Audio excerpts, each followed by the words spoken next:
Welcome to the Coin Post, crypto and blockchain related news. Every day we hear ICO this, ICO that. In addition, we get to hear about huge loads of money when in a few days young projects raise $50, $100, $200 million and even more.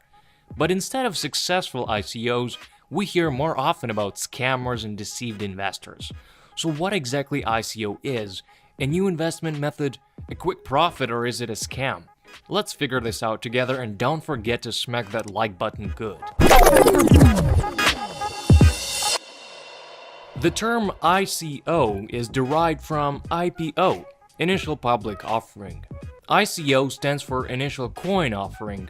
The main differences between ICO and its predecessor IPO are the absence of strict government regulation, which is typical for IPO and any other public financial and investment activities, as well as the absence of legal rights for the token buyers.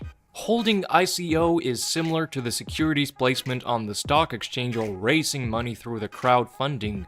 In exchange of cryptocurrency, the investors receive tokens from the company, which is essentially another cryptocurrency.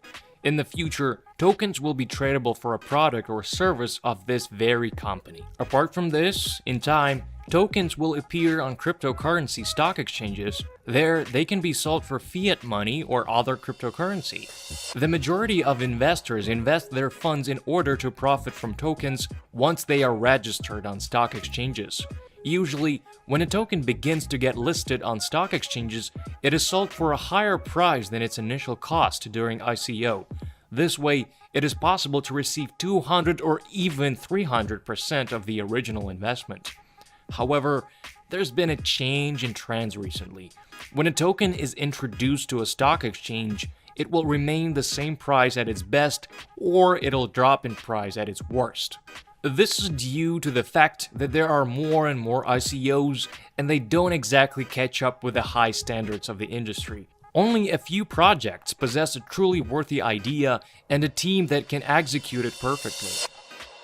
Nowadays, ICO gets to be blamed for scams too often, and most of these accusations are justified. Just like that, Vietnam authorities are searching for the founders of a company called Modern Tech.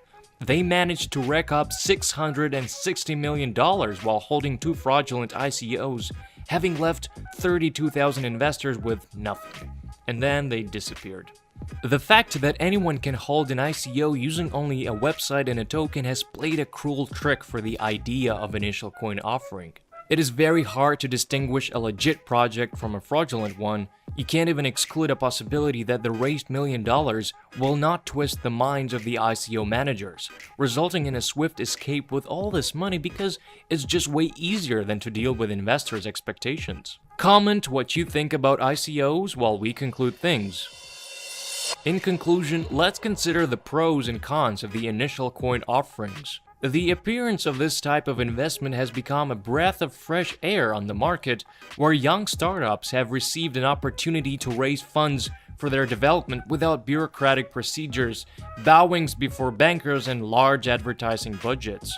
The downside of ICO is its complete absence of any rules. Choosing the trustworthy project that won't turn out to be a scam and bring in profit is similar to walking the minefield. That's it for today. Thank you for watching. This was the channel about cryptocurrencies, the Coin Post. Subscribe and get enlightened.